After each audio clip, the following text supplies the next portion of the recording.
Assalamualaikum warahmatullahi wabarakatuh.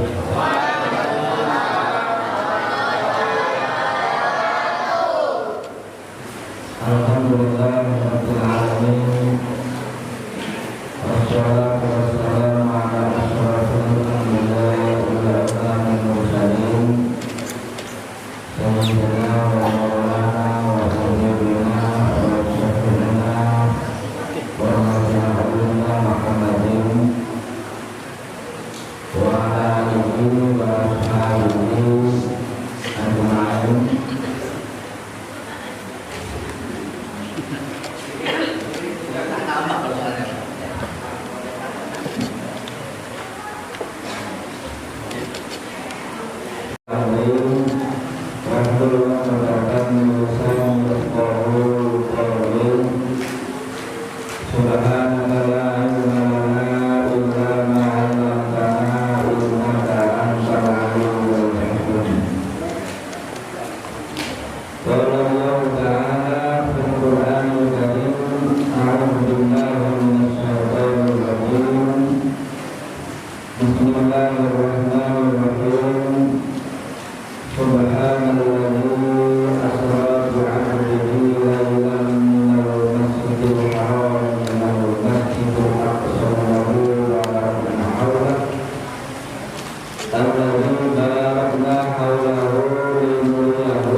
Sama-sama Bismillahirrahmanirrahim. Allahumma barik lana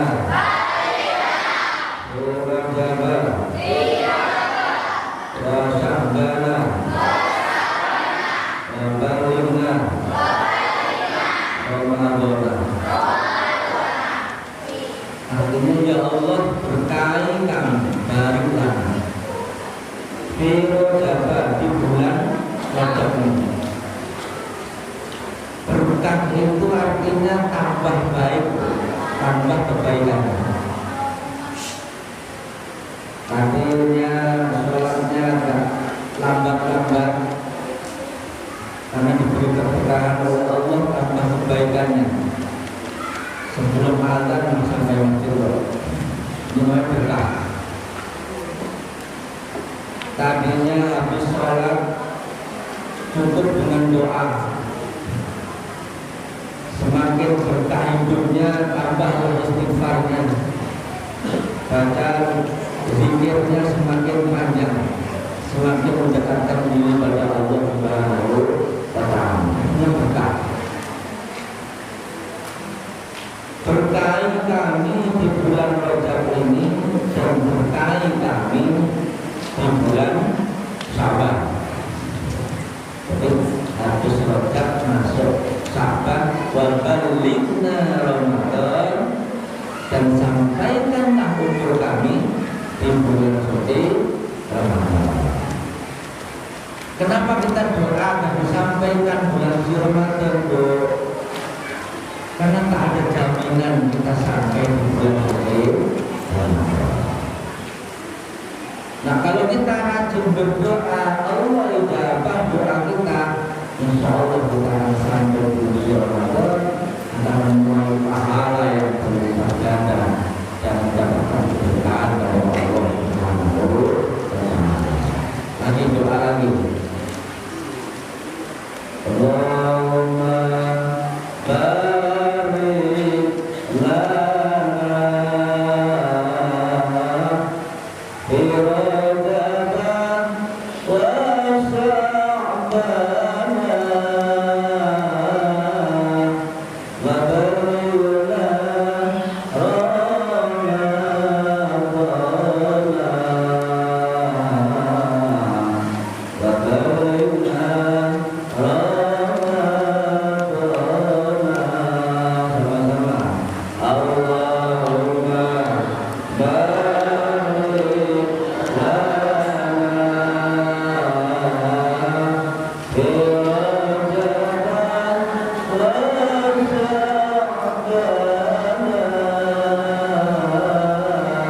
wa balighna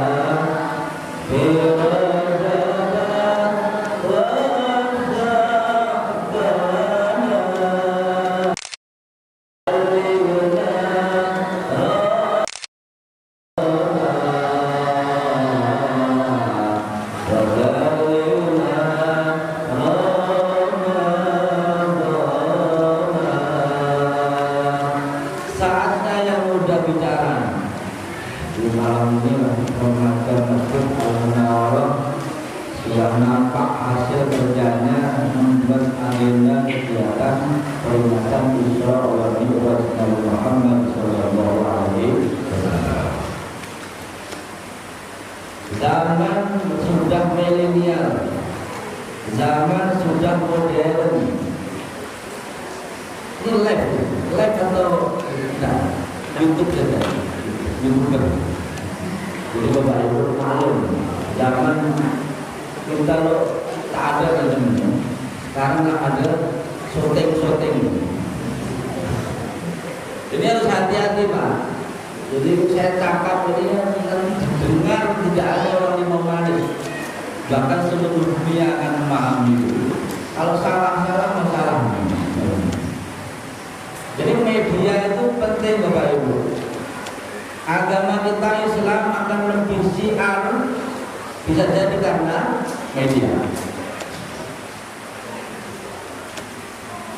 Kita nyalon pemimpin, menggiring suara yang banyak, menaikkan, namanya saya orangnya baik, bukan nyumbang, lalu medianya tenang, kurang rajin, semua nilai dari media. Begitu juga menjatuhkan orang melalui media juga mudah. Nah, pesan saya melalui momentum Isra Mi'raj ini, anak muda, anak-anak semuanya gunakan media yang positif untuk dakwah di jalan Allah Subhanahu wa Ta'ala. Macam ini, syuting ini diunggah di YouTube, diunggah di media sosial, Facebook, Instagram, kilogram, dan sebagainya. Jadi orang tahu semua. Orang Senatuna malam ini tahu kalau di Timur Manis ada Isra Mi'raj gara-gara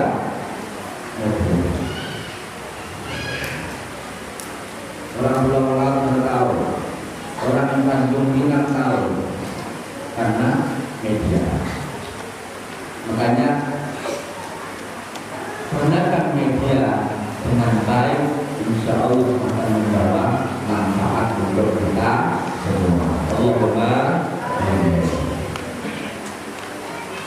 Isra Mi'raj Nabi Muhammad Sallallahu Alaihi Wasallam itu kita yakin seyakin-yakinnya, karena apa? Ini sudah tercantum dalam Al-Quran. Al-Quran itu pasti benar, pasti benar. Subhanalladzi asra bi'abdihi lailan minal masjidil haram ilal masjidil aqsa. Maha suci Allah. Ini dalam kitab tafsir, apabila ayat dimulai dengan tasbih itu menunjukkan peristiwa itu luar biasa. Luar biasa. Subhanallah. Asra bi'abdihi, yang telah memperjalankan hambanya lailan, pada waktu malam. Jadi Isra Mi'raj itu terjadi pada malam hari. Diperjalankan dari mana?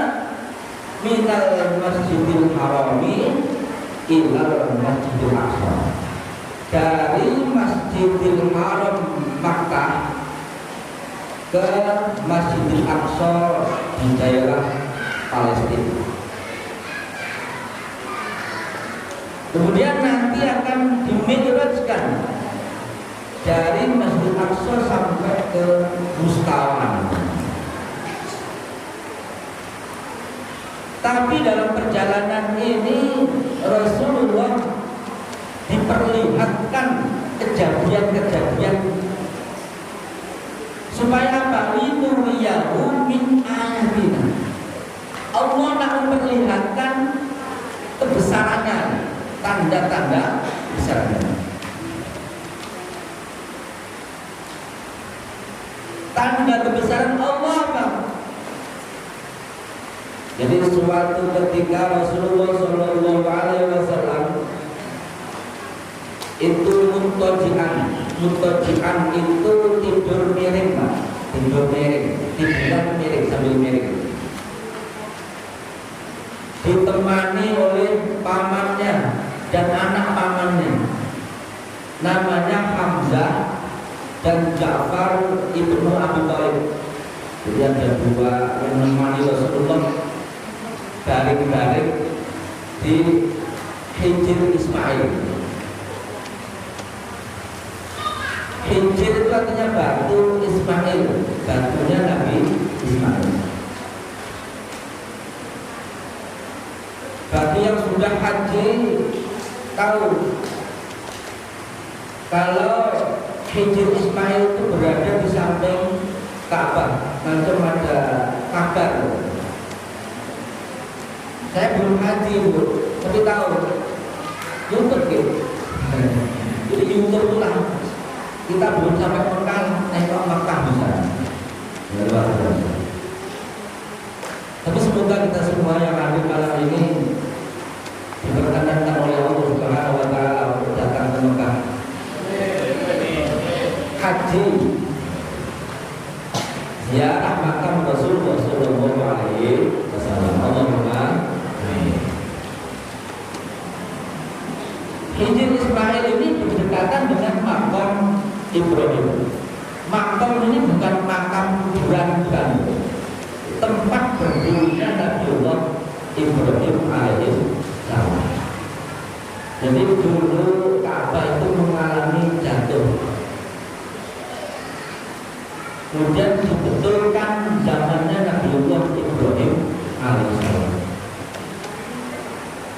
Ketika berdiri membetulkan batu Ka'bah ini, itu disebut sebagai makam Ibrahim. Nah, betulkannya berdua dengan putranya namanya Ismail. Makanya dikenal dengan ada makam Ibrahim, ada Hijr Ismail. Katanya orang yang sholat di dekat Hijr Ismail sama dengan orang yang sholat di dalam Ka'bah. Jadi kalau kita diberi kesempatan oleh Allah Subhanahu wa taala pergi ke Mekah, sempatkan sholat di dekat Hijr Ismail. Jadi Nabi baring-baring di Hijr Ismail. Kemudian didatangi oleh dua malaikat, yaitu malaikat Jibril dan malaikat Mikail, dan ditemani oleh para malaikat yang lainnya. Kemudian Nabi itu dibawa di dekat sumur Zam-Zam. Ketika di sumur Zam-Zam, Nabiullah Muhammad SAW dibedah, dibelah dada. Kemudian malaikat Jibril menyuruh malaikat Mikail supaya membawa tempat dipenuhi dengan air Zam-Zam untuk mensucikan hati Nabi Muhammad SAW. Jadi Allah itu Maha Suci. Ketika Nabi Mi'raj menghadap Allah, harus disucikan dulu. Harus disucikan dulu. Jadi sama Bu, sama dengan kita. Sholat itu mi'rajul mukminin, mukmin. Sholat itu adalah mi'rajnya kita orang yang beriman. Kalau Nabi Muhammad mi'raj itu dari Baitul Maqdis sampai Sidratul Muntaha, Baitul Ma'mur sampai Mustawa, menghadap langsung pada Allah Subhanahu wa taala. Nah, kita manusia biasa ini tak mungkin seperti itu. Hanya orang-orang terpilih, hanya Nabi Muhammad sallallahu alaihi wasallam. Tapi kita diberi kesempatan untuk menghadap Allah. Caranya macam mana? Sholat. Makanya as-sholatu mi'rajul mu'min. Sholat itu adalah mi'rajnya kita orang beriman. Nah, ketika kita nak mi'raj, sholat tadi Bu, harus suci dulu. Suci dulu. Mandinya, mandi, wudu. Ini kita dalam rangka suci ingin menghadap Allah Subhanahu wa taala. Begitu juga Rasulullah sallallahu alaihi wasallam. Ketika anak Isra Mi'raj disucikan dulu.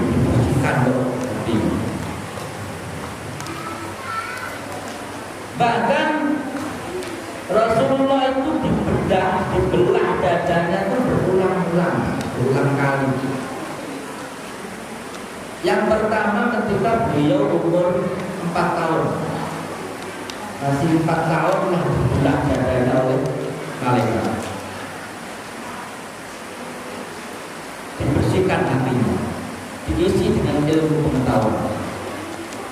Ini apa artinya Bapak Ibu? Ketika anak umur 4 tahun itu perlu asupan apa namanya? Pengetahuan. Diberi, dikenalkan Allah. Ditanya Tuhan siapa? Makanya di TK PAUD itu nyanyiannya Allah itu satu. Itu upaya menanamkan tauhid kepada anak kita yang masih umur 4 tahun. Makanya Rasulullah memberi gambaran. Ya, Rasulullah dibelah dadanya umur 4 tahun. Dan terakhir ketika Nabi Muhammad dibelah dadanya ketika Nabi Isra Mi'raj menghadap Allah Subhanahu wa Ta'ala. Setelah dibersihkan, hatinya Nabi Muhammad itu diisi, dipenuhi 4 hal. Yang pertama ilman, yang kedua yakinan, yang ketiga islaman,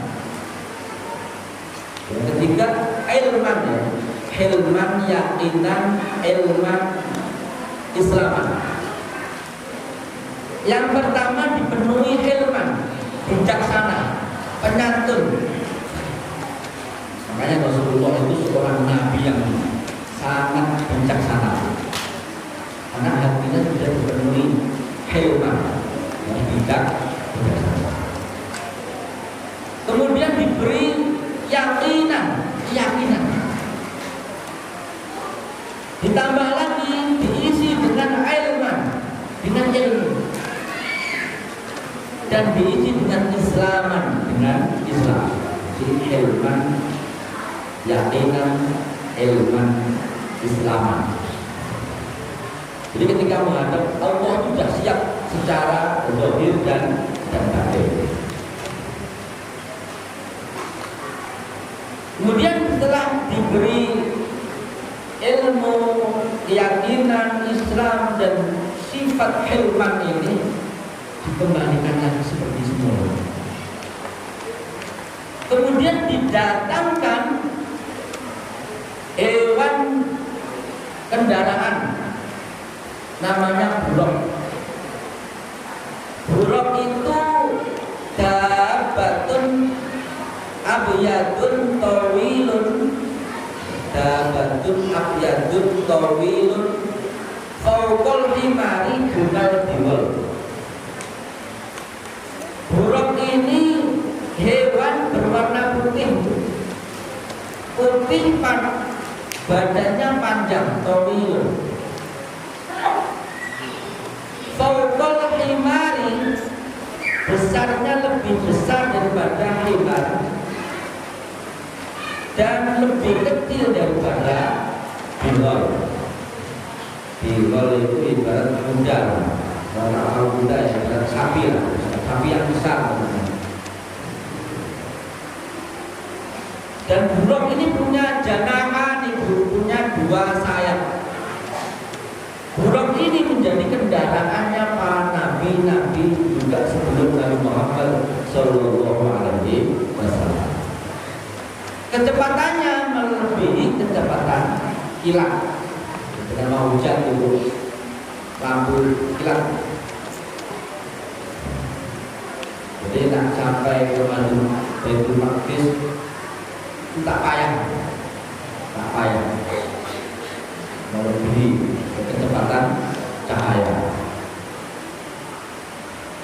Kemudian Nabi Muhammad Sallallahu Alaihi Wasallam dibawa oleh malaikat Jibril dan Mikail berjalan asra. Tapi beliau singgah di beberapa tempat. Tempat yang pertama yang dikunjungi beliau adalah di Thaibah, itu tanah Thaibah. Tanah Thaibah juga disebut sebagai tanah Yasrib. Yasrib juga dikenal sebagai kota Madinah. Jadi kalau di peta itu Masjidil Haram ke Masjidil Aqsa itu melewati Madinah loh. Jadi sebelum ke Masjidil Aqsa Nabi singgah dulu di Madinah. Wa ilaihal muhajirah, di mana nanti Rasulullah akan hijrah. Jadi kalau Isra Mi'raj itu terjadi setelah Nabi diangkat menjadi Nabi dan Rasul 10 tahun, di tahun ke-10 kenabian.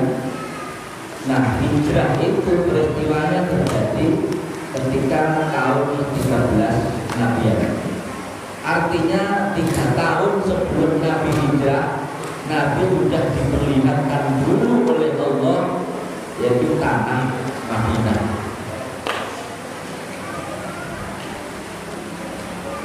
Tanah Madinah. Jadi sebenarnya Isra Mi'raj itu panjang banget. Nanti kita ceritanya ya agak meloncat-loncat.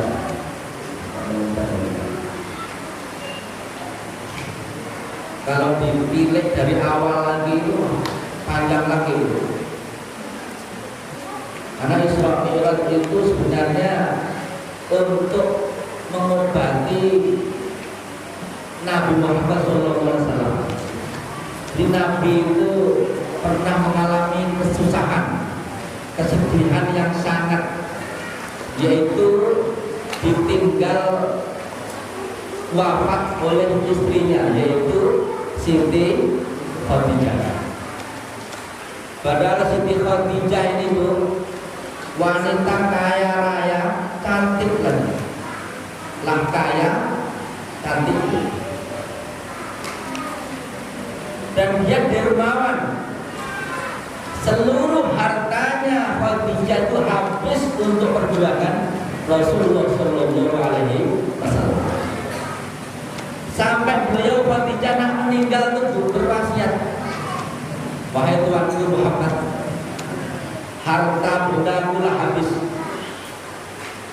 Kalau perlu tulang-tulangku nanti dikubur, ambil untuk bekal dakwah di jalan Allah Subhanahu Wa Taala.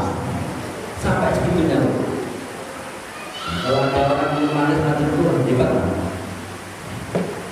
Bang, untuk bangun masjid, kalau ada batu nisan saya cabut lah. Itu bapak hebat. Kalau harta saya habis, batu nisan itu cabut hal untuk fondasi masjid.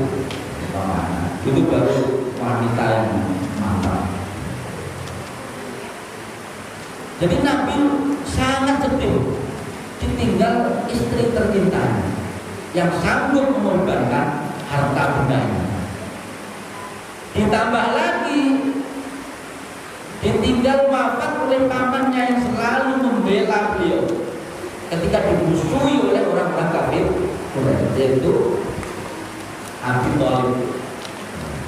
Ini Nabi sangat sedih, maka dikenal dengan Amul Husniyah, tahun kesedihan. Karena sedih, Allah hibur Nabi Muhammad dengan dipanggil, yaitu Isra wa Mi'raj Nabi Muhammad Shallallahu Alaihi Wasallam. Bahkan dalam sebuah hikayat, jadi sebelum Isra Mi'raj itu makhluk Allah yang namanya bumi ini sama makhluk Allah yang namanya langit itu lain,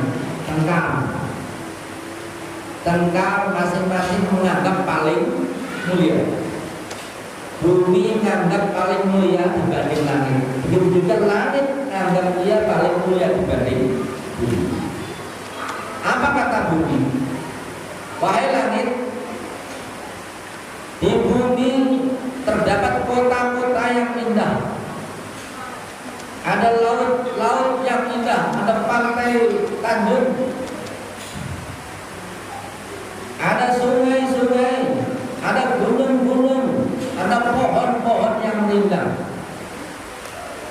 aku lebih mulia daripada engkau wahai langit. Nah, langit tak mau kalah. Wahai bumi, di langit ada matahari, ada bulan, ada bintang, tentu lebih mulia kaya dibanding engkau bumi. Bumi tak mau kalah. Wahai langit, di bumi ini ada tempat suci yang mana tiap waktu ditawafi, dikelilingi oleh orang Islam seluruh dunia. Di mana itu?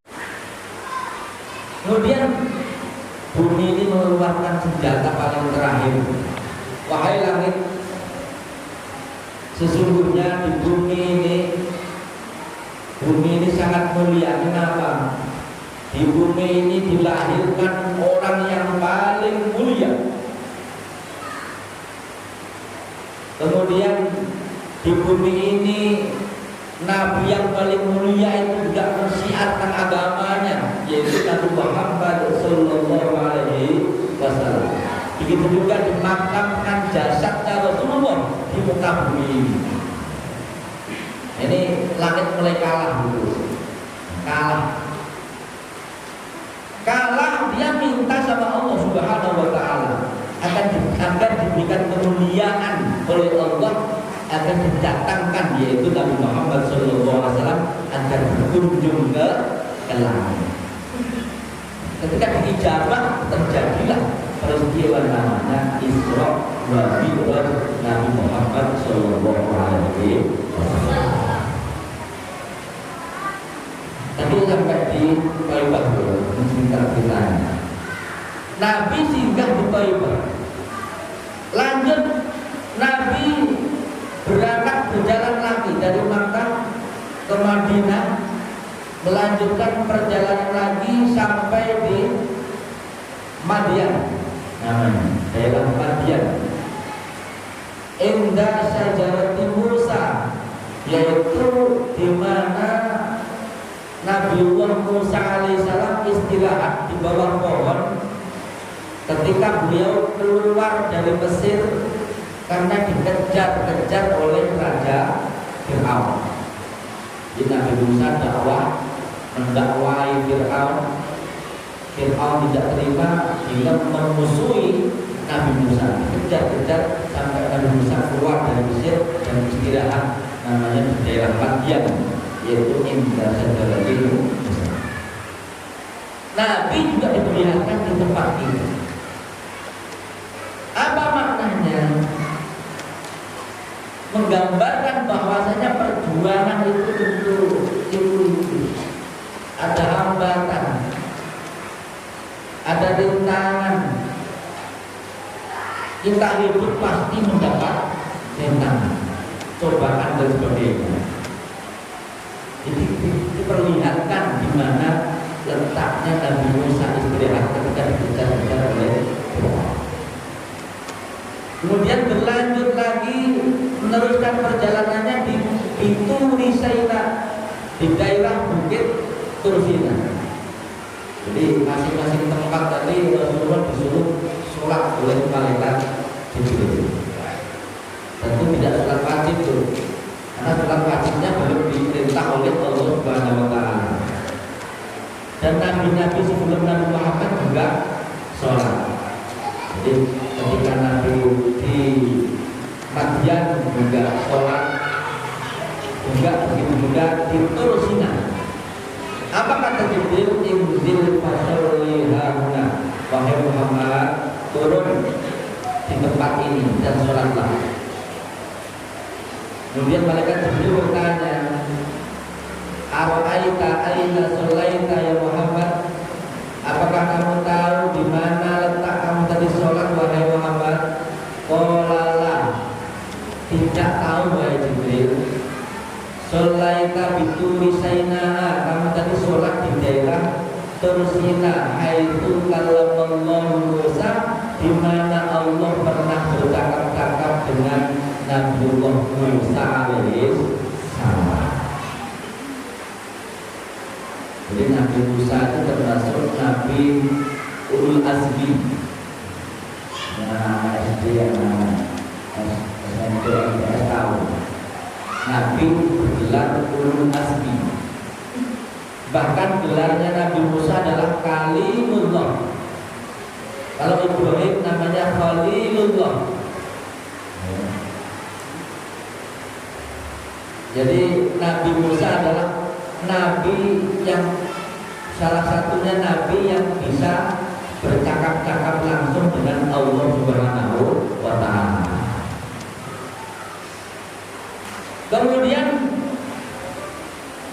dilanjutkan lagi perjalanan sampai ke Baitul Lahmin atau Bethlehem, haitsu wulida Isa bin Maryam, di mana tempat dilahirkannya Nabiullah Isa alaihi salam. Jadi Nabi Isa itu lahir tanpa seorang ayah.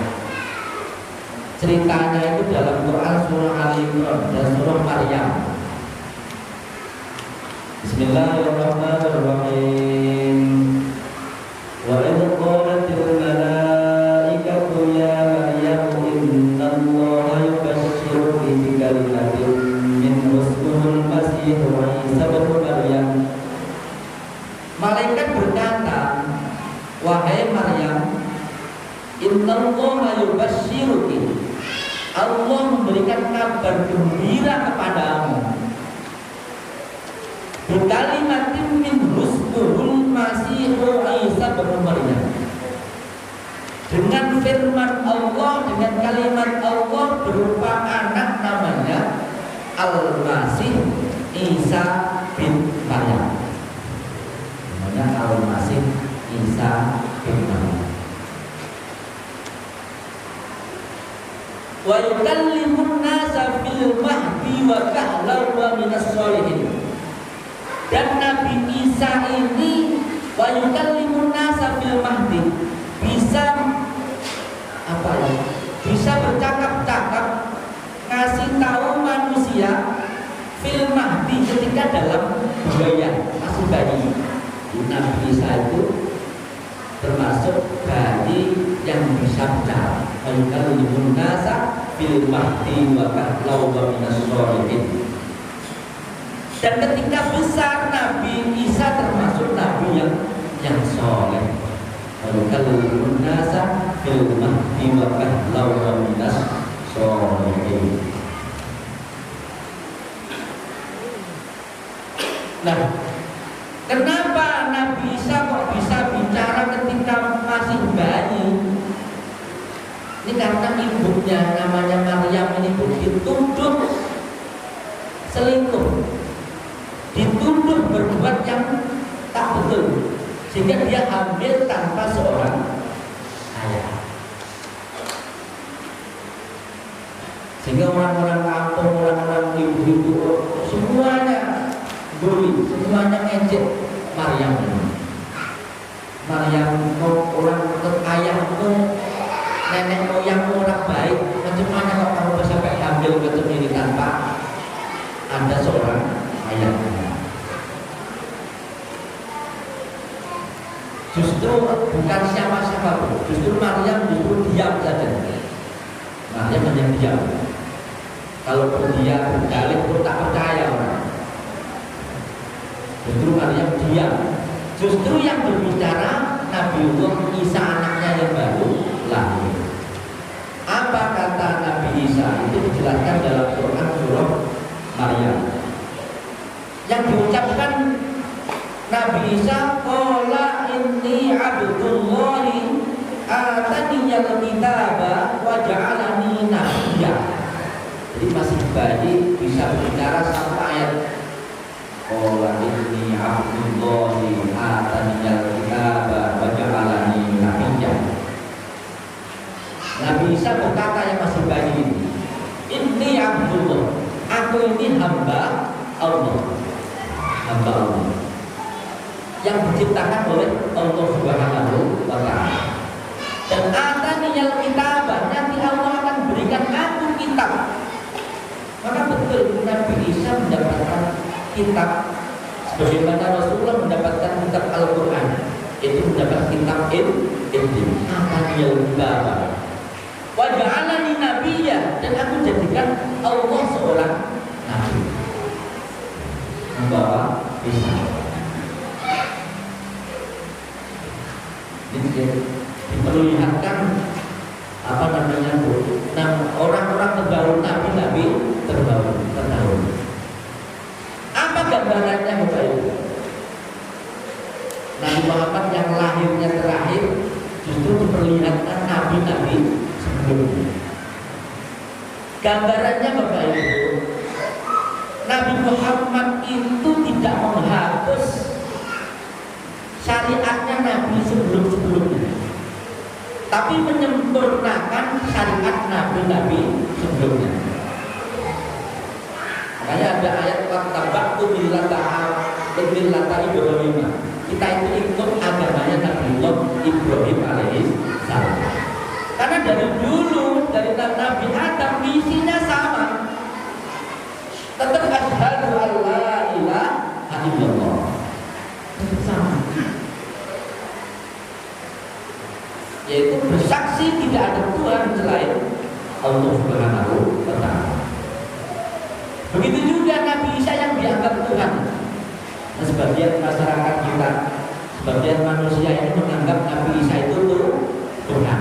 Kenapa? Karena dia tidak mempunyai ayah.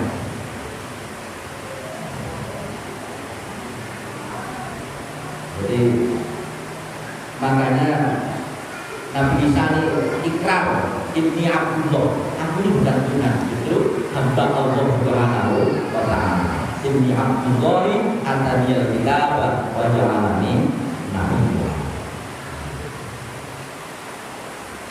Jadi Nabi kita itu menyempurnakan syariatnya nabi-nabi sebelumnya. Mungkin di dalam dulu zamannya Nabi Ibrahim ya, syahadatnya asyhadu an la ilaha illallah Ibrahimu khalilullah. Oke. Zamannya Nabi Musa juga asyhadu an la ilaha illallah wa anna Musa kalimullah. Mungkin seperti itu. Nah, kita zamannya Nabi Muhammad tentu ya asyhadu an la ilaha illallah wa asyhadu anna Muhammadan rasulullah. Intinya satu, mengisahkan Allah Subhanahu wa ta'ala.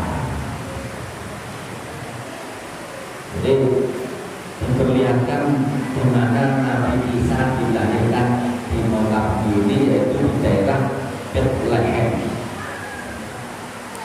Kemudian Nabi Muhammad SAW diperlihatkan berbagai kejadian ini yang ayat ini. Allah ingin memperlihatkan tanda-tanda kebesarannya. Salah satunya juga Nabi Muhammad SAW melihat suatu kaum yazra'una fi yaumin wa yahsuduna fi yaumin. Melihat suatu kaum yang nanam tanaman pada hari ini, panen hari ini. Nanam hari ini, panen hari ini. Kullama hasoda a'adaka makana. Ketika selesai dipanen, tanaman ini kembali seperti semula. Berarti kalau padi langsung tumbuh padi lagi. Ibarat durian itu panen tumbuh durian lagi, atau buah durian.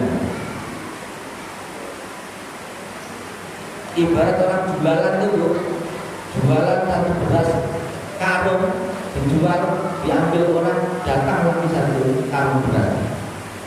Itu terus tidak ada habis-habisnya. Jadi sampai Nabi Muhammad SAW heran. Itu gambaran apa nih wahai Jibril? Orang nanam hari ini, panen hari ini. Itu gambaran orang yang jihad di jalan Allah Subhanahu wa ta'ala. Dan gambaran bagi orang yang suka mensedekahkan hartanya di jalan Allah Subhanahu wa ta'ala. Termasuk kajian macam seperti ini, kita iuran, itu kita tentu membelanjakan harta kita di jalan Allah Subhanahu wa ta'ala. Kita nyari duit, dapat duit, kita kasih anak kita yang belajar, yang sekolah.